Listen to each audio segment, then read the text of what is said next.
Virginia, how nice to see you. I hope I'm not disturbing you. Not at all. I'm reading letters as usual. Are there any new questions? A few. But you know, it's always so interesting as to why there are so many questions about table manners. Well, that's easy to understand, because most people are at ease in their own homes, but often are confused at a dinner party. That's true, and yet manners at the most formal dinner party are exactly the same as they are at home.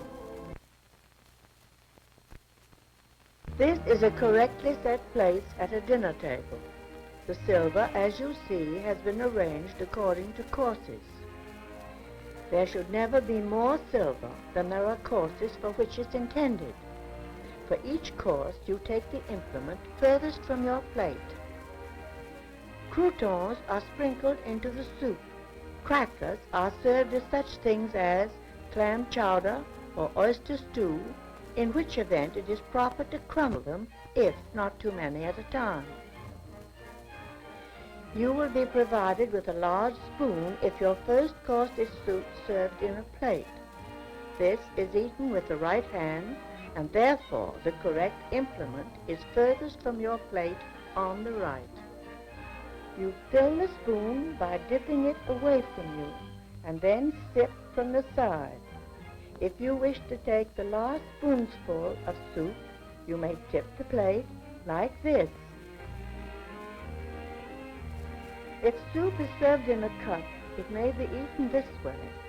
Or to drink the soup, remove the spoon and lift the cup by both handles. Avoid making your little fingers conspicuous.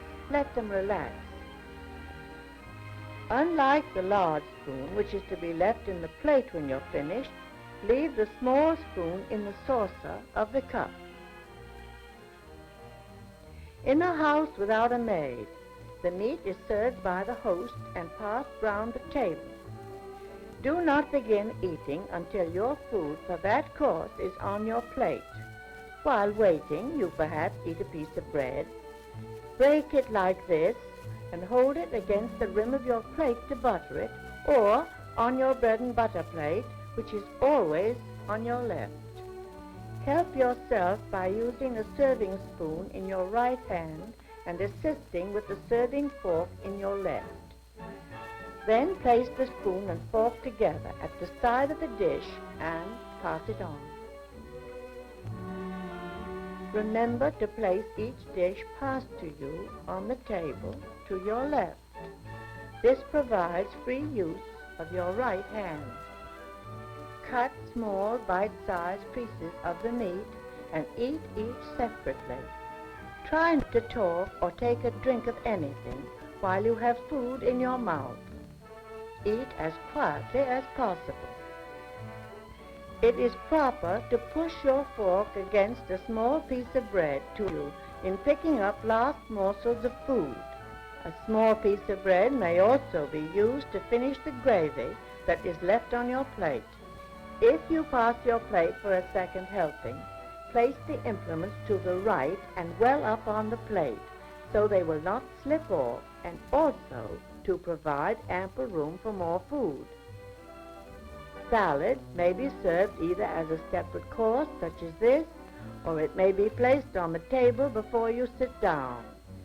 In this case, your salad is that at your left.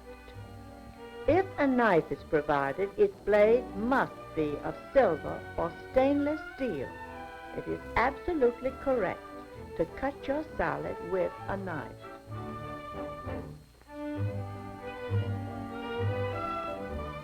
Properly, every dessert may be eaten with both fork and spoon.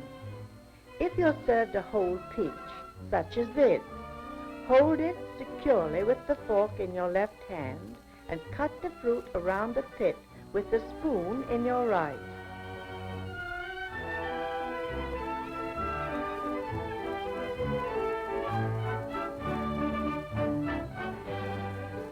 Dip the tips of your fingers into the finger bowl.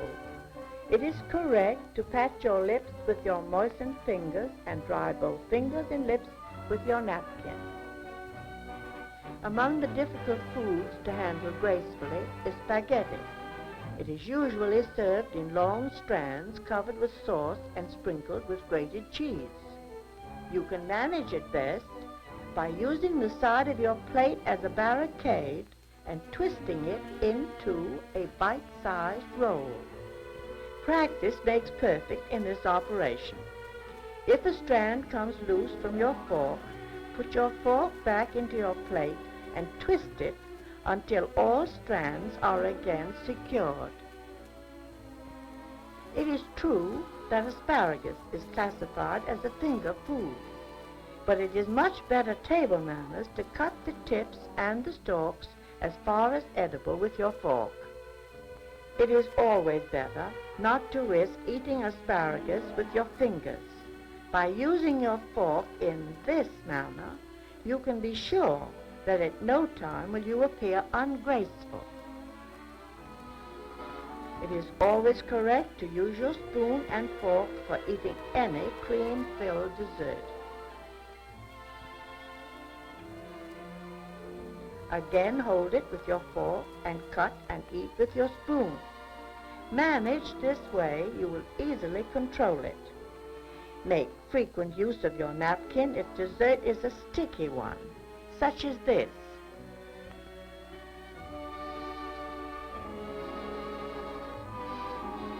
Fruits, such as stewed cherries, which you put into your mouth, pits and all, may be eaten with a spoon alone. It is correct, however, to use your fork as well. You drop the pips into your spoon and place them on your plate. However, such things as small bones, chicken skins, or any unwanted morsel are properly removed from your mouth with your fingers. It's bad manners to light your own cigarette when none are provided at table. To blow smoke in your neighbor's face is inexcusable, and never do this. Imagine the chagrin of a hostess who prides herself on the brilliance of her silver when her guest does this.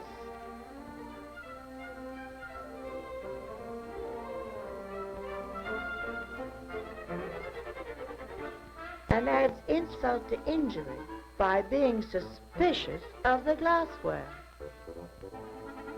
Blow your nose if you must, but do it inconspicuously and be sure your handkerchief is fresh. And don't apologize. You can't help coughing, but if it lasts any length of time, you should leave the table. Making up a table is not only unattractive, but unnecessary. Whenever you're being waited on, you will be served at your left. With the exception of having someone wait on you, everything is exactly the same. Even in a house of greater size and formality, you will not encounter any new rules nor changes in behavior.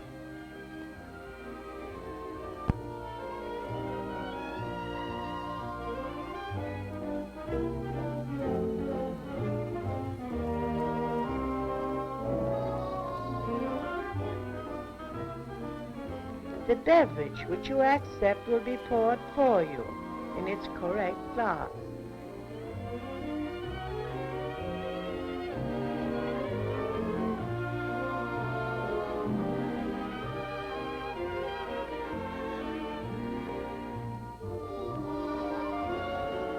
Unless you have refused a course and left its implement untouched, the outside ones on either side of your fresh plate are the ones you take.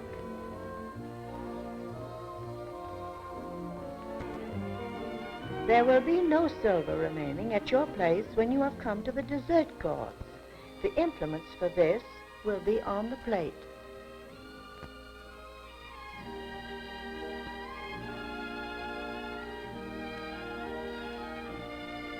As you see, all table manners follow a set pattern. Once learned, you can never be in doubt.